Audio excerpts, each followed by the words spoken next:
Now, good morning. Good morning. It is Labor Day. It's a fitting day for you to be thinking about how, when you labor or not and earn your money, what do you do with your money? Well, today is the fifth installment in a series about how to beat recession and create your own economy. And I start like this. No one has ever become poor from giving. Anne Frank said that. Money is not the only commodity that is fun to give, but it is fun to give. So we're rolling like that today. Good morning, everyone, and welcome to the Daily Huddle.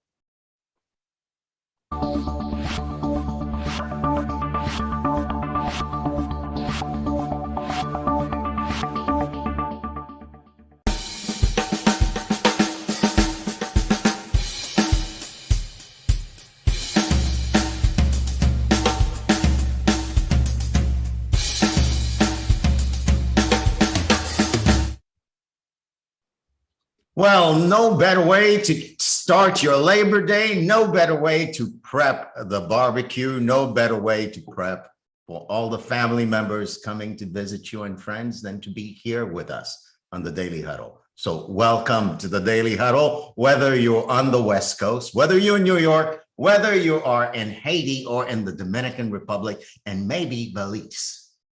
This is the place for you to be to understand how ministering and masterminding can create the space where you beat recession time and again and create your own economy. But before we get into that, I have a few questions. Good morning, Giovanni. Welcome to your Daily Huddle, my friend. What time is it, Gio? Good morning. Let me see. Hold on one second. He's checking. It appears that it's still now. It's still now. Oh my God. You know, right before you said the answer to the question, it was now. Yes. And I'm speaking into a series of now. So it seems like the only time there ever is now. And Gio, Yes, I it love. doesn't escape me. Do you mind asking me where I'm at? Oh, I'll ask you that. Gio, right now, where are you? Right now, let me look. He's hilarious. I'm still here.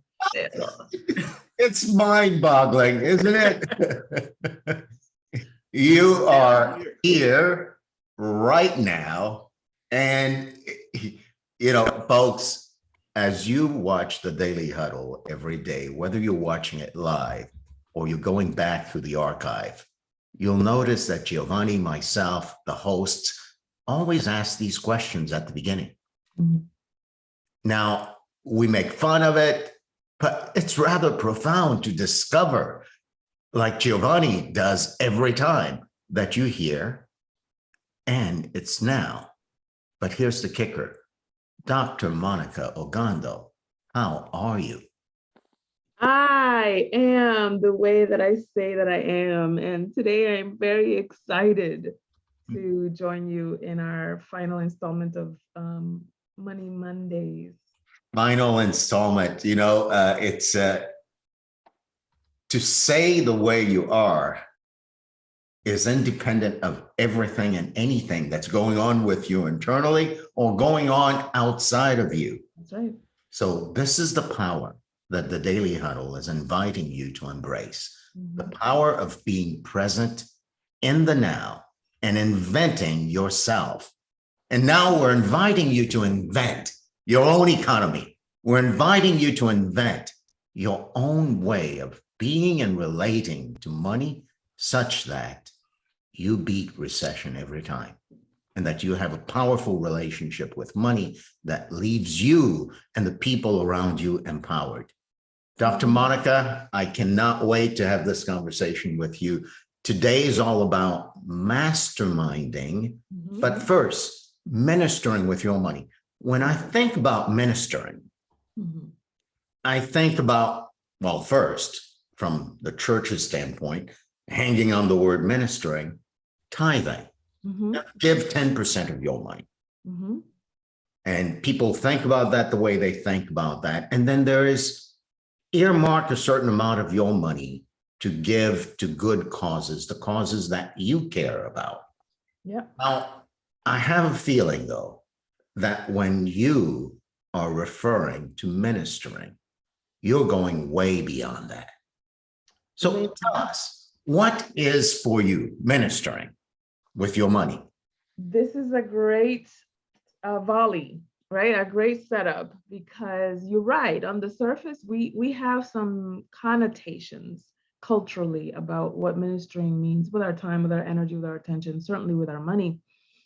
But we can be way more charitable and strategic if we increase our money mindset and our financial literacy, because there are other vehicles that can support our giving and our generosity and our largesse in a way that does not require sacrifice or for us to have less in order for somebody else to have more, right? So a lot of times in the culture, we operate from this zero-sum game that if I'm winning, that means somebody's losing, or if I'm gaining, that means somebody's diminished or diminishing in some way.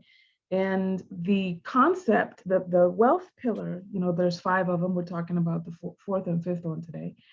The fourth pillar of minister with your money. I love to say, check yourself before you wreck yourself. And always check your assumptions. So the minister with your money pillar checks the assumption of the zero-sum game. It contradicts it. It allows you to look at different ways in which you can be generous and contribute more, and contributing more contributes to you as well. So may I ask you to pause for a second, right? Sure. When you mentioned the zero-sum game, I'm checking myself, right? Mhm. It's like, oh, I understand exactly what Monikah is saying. But I think for this pillar called ministering, checking yourself against the zero-sum game is at the very foundation of that pillar. Mhm.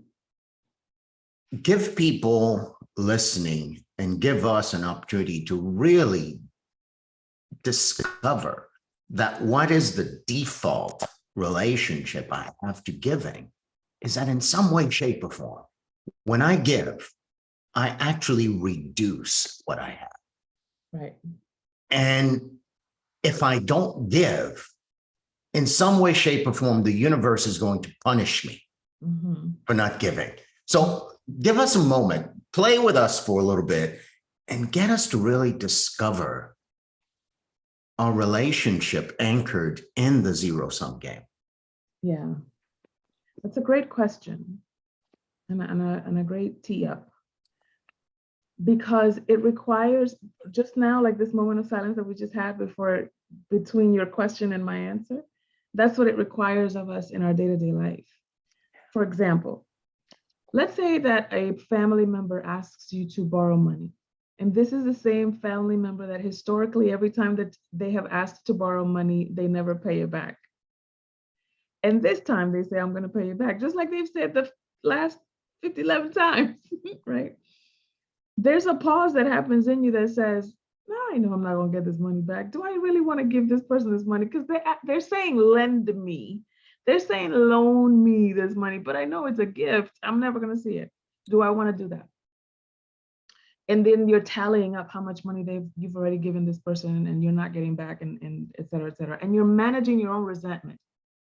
Yeah. In that little 3-second, pause. 3 milliseconds even. Yes. Yeah. And so what I'm asking us to do is to be conscious of that. I'm not asking you to change your behavior. I'm just asking you to be conscious of it, because in awareness comes choice, and choice begets freedom. And so when you are aware that this is what's happening, you can have more honest conversations with family, with your spouse, with your banker, with your accountant, etc.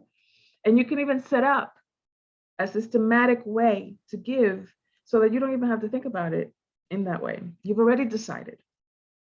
For example, somebody that has already decided 10% of whatever money I bring in is going to go out.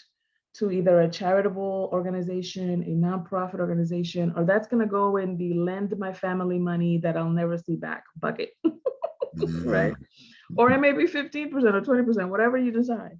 But at least you know that that bucket is there.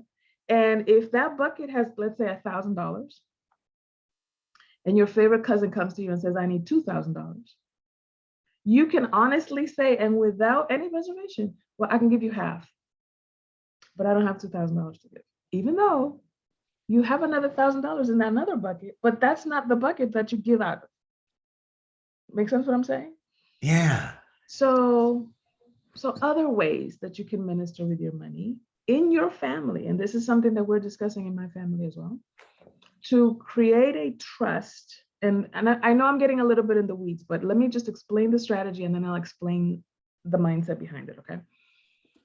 Creating a trust that then buys, that entity, that trust LLC buys whole life family insurance for everybody in the family that has decided to be in it. So you as the family member contribute to the trust because you're one of the members, one of the founding members. And then the trust buys life insurance for everybody that's in the trust. What ends up happening is because it's whole life insurance, it accumulates a cash value. And then you can use that cash value to then borrow. So when the family has an emergency, when cousin Bubba needs their brakes done, when, I can't make tuition this month for my children, et cetera, you can borrow against the cash value of your family trust, and then of course, put it back, right? That strategy segues very nicely into the next wealth pillar, which is masterminding, right? Pause for a little moment about that strategy. Now, cash value insurance, whole life insurance, takes a moment to accumulate enough to make that strategy work. On average, if a family starts now, and let's say you have 10 family members who opt in your experience, how much time does it take to actually get to the point where that trust becomes now a family bank against which family members can play that game? It depends on the quantity, right? And the cash value and where they're investing, et cetera. So there's a lot of variables, but on the average, I would say anywhere between 3 to 5 years. 3 to 5 years. So 3 to 5 years, you can really set yourself up. Now, before you go into masterminding, something that's right there for me is that ministering may be for me who's ministering rather than for the people I'm giving to. Yes. What I'm discovering in this moment, Dr. Ogando, is that when I give, those 3 milliseconds you talked about earlier, where all that internal stuff is happening, every time I give, it's the opportunity to discover what's happening internally. That's right. And deal with it. Yeah. And in that very moment, transform something for myself about my relationship with money. Do you find that those 3 seconds offer that opportunity? And how would you advise or coach us in taking full advantage of that gap, that silence inside of which the opportunity presents itself? Right. So, you know how when you are presenting, let's say, for example, when you go to Broadway and you see, like Hamilton was the latest, or for me anyways, the latest big deal in Broadway, right? But in order for that 2-hour, maybe even 3-hour show to be the amazing thing that it is, it required hundreds and hundreds of hours of rehearsals and planning and stage manager. Okay, so in order for you to be very clear in that 3-second nano moment, you get to practice these wealth pillars so that when the moment comes, you're clear and you execute instead of having to reinvent your whole money world. One of the ways that I suggest that you do that is by having a money meeting with either your children, if you're a single parent, or your spouse, if you're partnered, or your parents and siblings, if you guys are running a family together, et cetera. When you have a money meeting, number one, it takes the ick factor away from having to talk about money with people you love. It makes it a little bit more comfortable to broach these uncomfortable conversations. And in your speaking, you sometimes discover, oh, I didn't know I felt that way. or I didn't know I communicated that way, or I'm operating out of an expectation that I have not articulated and nobody's agreed to, and now I'm mad about it. And you discover these things by talking, right? And you discover these things by engaging somebody else's listening in it. So the money meeting is very important. Yeah. And then the other suggestion that I would have is also having a money journal, because many times, or sometimes as we are elevating our financial literacy, you want to bring people along with you, but sometimes it takes a minute for them to see your results so they can buy into your solution. And sometimes part of your journey, you're going at it alone. And so when you have that conversation, instead of having that conversation with them in person, have that conversation with them in writing. Sometimes I'll write a letter to my mother or to my father now that he's gone, or, et cetera, so that I can get it out and I can process with myself and give myself the gift of processing, but not necessarily involve someone else in it. Yeah. So literally the invitation is to take advantage of those nanoseconds. Yeah. And even invent those nanoseconds by creating a money meeting, or have it for yourself by journaling. Yeah, that's right. So that's the first M of the day, minister. Yes. Take us to the second. One of the most amazing things that I have discovered is how short our memory is in terms of human history. We think that because we've done something in a particular way in a particular generation, the last 20 years, 30 years, even 50 years, that somehow that's the way that it's always been done. And one of the things that we pride ourselves in this culture is this idea of like the Lone Ranger, this idea of like, I did it myself, it's a particular sense of pride when people say a self-made blah, blah, blah. And what I have discovered is that throughout history, there has never been, even now when it's a cultural connotation, it's still false, that there has never been any self-made nothing. We've all occurred or evolved or grew up inside of a context, inside of a container, inside of a community. And so the fifth pillar is mastermind for your money. And that kind of goes with that Jim Rohn quote that says, you are the average of the 5 people that you hang around with the most. And your wallet or your money is as thick or as thin as the 5 people that you talk money with. So if you don't talk money with anybody, guess what? By default, it's going to be your consciousness. It's not going to be strategy. It's not going to be growth. It's just going to be your baseline consciousness. Right? Now rewind for a moment and say that. Your wallet is as thick or as thin as your baseline consciousness. And what I mean by that is now say that phrase again. You've got to say it slowly. This is a mic dropping moment. Is it? Okay. Sometimes I don't know. You have to reel me back in. Your wallet, your money is as thick or as thin as your baseline consciousness. What do I mean by baseline consciousness? If your baseline consciousness is like a zero-sum game that we talked about, then it's like you can't keep it. It's like you have holes in your pocket. It's like you can't keep it because you're playing a zero-sum game. It's gonna run out. Yeah, it's the leaky bucket where the leak is bigger than what the faucet is. That's right. Or if you're operating out of an assumption that people only call you when they need you. Or if you are operating out of the self-definition that I am a problem solver. This is a good one, Sorrel. Sometimes people pride themselves like, I'm a problem solver. Well, guess what you have to have in order to even exist? Problems. You're going to have problems. Yeah. Yeah. And so your money, when you look at how your money is moving or not moving, on how much it's accumulating or not accumulating, that is a mirror feedback loop of where your baseline consciousness is.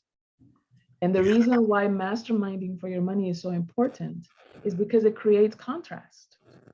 And it creates a feedback loop of, oh, I didn't know you could do it that way. There have been people that my friends who I've talked to about creating a charitable foundation for their family, or buying a family trust and putting a life in, or creating a trust and buying life insurance in it. I didn't know I could do that. So when you expand the people that you talk money with, you built more money. And sometimes, So this is the learning that I'm extracting, right? okay. If the thickness of my wallet, how thick it is or how thin it is a function of my baseline consciousness when it comes to money, Yeah. then my baseline consciousness is a function of who I talk money to. Mm-hmm. Who is my company? Who are the 5 people I'm speaking to? And if the 5 people I'm speaking to are in my head, Mm-hmm. it's just my own consciousness, and there's no opportunity for that consciousness to expand. So masterminding is all about expanding and raising that baseline. Well, yes, with a few very key distinctions. Tell us. The first is that human beings learn by modeling. And that's not something you have to try. That's not a bug. It's a feature. We come manufacturer installed, designed to model. It's the way babies learn language, right? And when the babies are learning language or even learning behavior, they don't care if they're doing it right or not. There's not this self-consciousness piece about it. When you say dada to a baby and they don't know how to say dada, they will work it out, positioning their tongue in some way or whatever until dada comes out. It doesn't matter how many tries, it doesn't matter how stupid it sounds, right? They'll just keep trying. And in the same way, we do that with riding bikes, we do that with reading, we do that with speaking and learning different languages, we do that with theater, with any sport, with any crafts, with any hobbies, anything that you have ever learned. Think about it. You've only really perfected it by modeling. And where it gets a little tricky is when we get self-conscious and we don't want to appear like we don't know what we're talking about, or that we don't have it together, or that we're embarrassed because we should know this and we don't know this and I don't want to admit it, and da da da. And then you contract and you go against your very nature of learning by modeling. Like, well, let me model by reading somebody else's, and then nobody has to know that I don't know this. That's not modeling. That's accumulation of information. Does that make sense what I'm saying? Now, folks, you heard it here, right? And the word modeling, I think, Dr. Monikah, in my mind, and maybe in some people's minds, gets collapsed and confused with the word copying. Mm-hmm, mm-hmm. And human beings, like you say, it's a feature. Human beings, by our very nature, will learn by modeling. In other words, you could say, you learn, I learn by copying. And yet, there is also that which is natural for me to be that, well, copying is wrong. I'm stealing it. I'm not smart enough. I have to copy from somebody else. And that's how we go against our very own nature. Mm-hmm. Contract. We pretend we know how to manage money. We pretend we know how to create more money, and we don't. Well, I'm gonna push back a little bit against that synonymity of modeling equals copying, because it's not.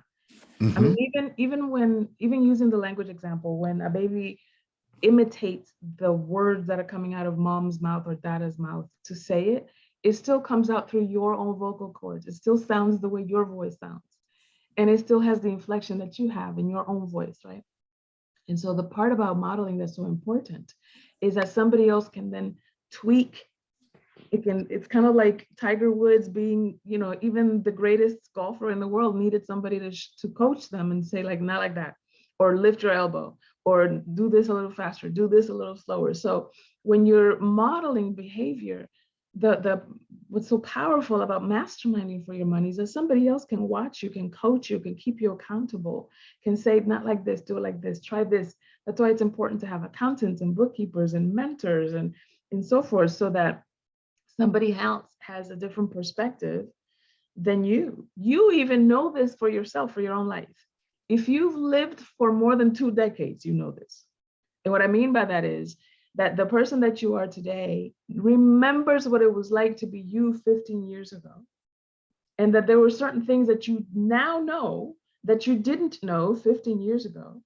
And had you known it 15 years ago, you wouldn't know what to do with it then. You already have that experience in your body just by nature of living long enough, right? So then you know that some mentors, some coaches, there's some information and some knowledge and some expertise that they have that if you had it, you wouldn't know what to do with it. So you want to kind of like borrow from other people's wisdom so that you can leverage what you can leverage. And that's the power of community and mentoring and modeling and masterminding for your money. Yeah, well, we could open up the whole can of worms and give it all, but I know you're saving some of it for the upcoming workshop. So yeah, go well, ahead. one of the things that people know me for is the ever guiding question. I know you like that I say check yourself before you wreck yourself, but one of the other things that I say is, so what, now what? And what I mean by that is, I'm going to give you some information. So what? Now what are you going to do with it? So I always invite people to, my things are always called intensive workshops because it requires implementation. And I'm hosting a money mindset makeover intensive workshop. Because even though we're going to be talking about your mindset, there are going to be things for you to do and write and journal and implement, and conversations for you to have and actions for you to take so that you can begin to revolutionize your money mindset. And I'll invite people to the fall cohort of Women, Wealth and Worthiness and Men, Money and Mastery, where we can delve more deeply into the financial literacy and the implementation of it, right?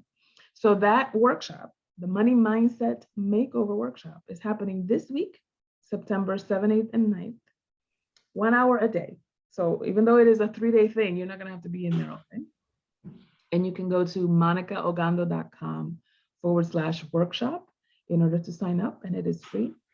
And my promise, my commitment is that you walk away from the Money Mindset Makeover Workshop having had an opportunity to observe yourself and how you think about money, and clarifying where it is that you need to take some ground so that you can elevate your money game. Perfect. This weekend with Dr. This week. Wednesday, Thursday, Friday. Yeah. Mm-hmm. All right. Well, let's open it up for a couple of questions before we close. Who's got a question or comment or anything you want to say, even a yeah, but or hell no?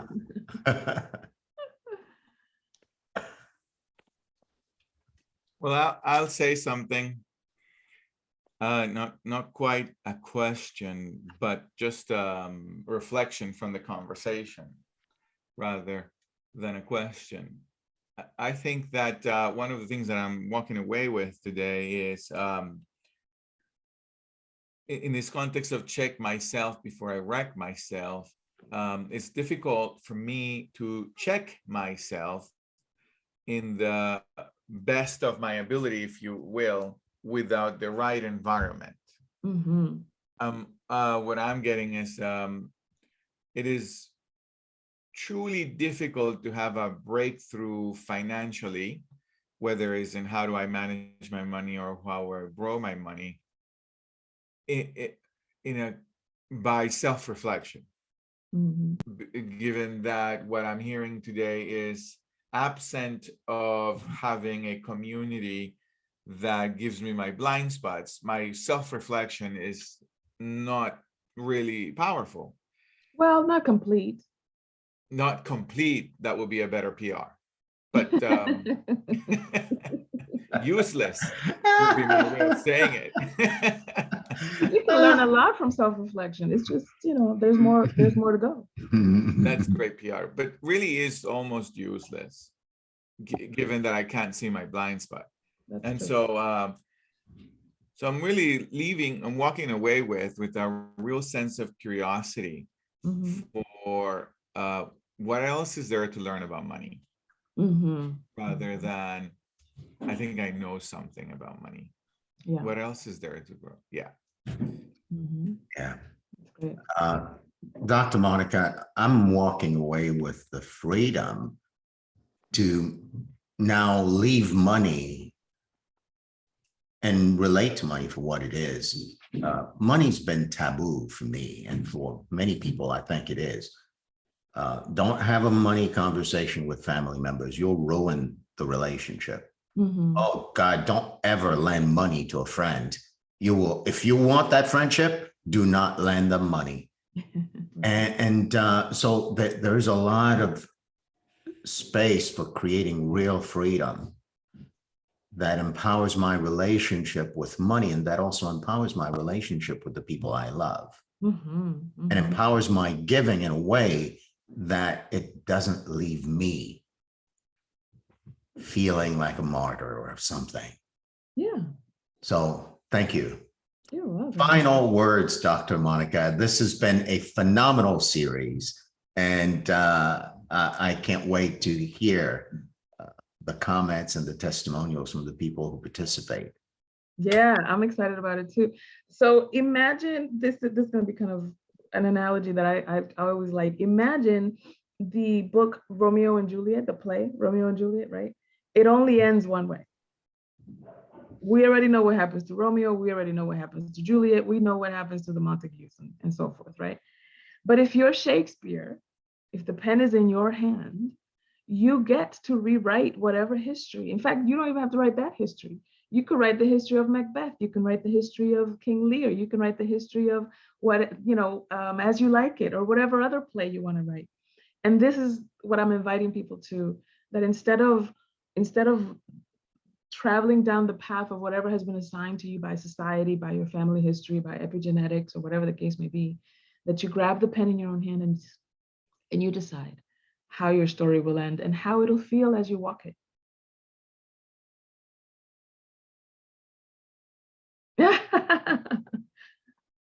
Grab the pen. That's great. The pen is in my hand. Yes. And I get to invent my relationship with money. And so do you. I get to invent the life I live, what my money does for me, and so do you. And I certainly get to invent the 7+1 tenets of the Daily Huddle. There we go. That's a nice segue. Yes, and when you repeat words over and over, it's difficult for the brain not to go, well, I've heard that before. So I'm inviting you and hearing the 7+1 tenets, and I'll say 8, to invent them for yourself, to invent that, yes, I am loving and I love always. I laugh out loud. I do invent myself as someone who finds everything about a human being and his or her life and my life hilarious. So cock your head back and laugh out loud. Belly laugh that gets you to fall to the ground. Stress less.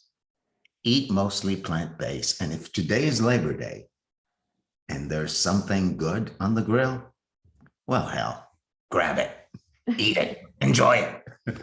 And then go mostly plant-based. Right. Give, sleep, and move your tail feathers, as Monikah would say. But last but not least, the 8th commandment is to check yourself before you wreck yourself. Oh, buddy. Have a phenomenal Labor Day. We'll see you tomorrow for health and wellness with Dr. Vince Roundtree. Well, he's not a doctor, but I'll call him Dr. Vince Roundtree and Roland Vanetta. We'll see you here on the Daily Huddle every day through Friday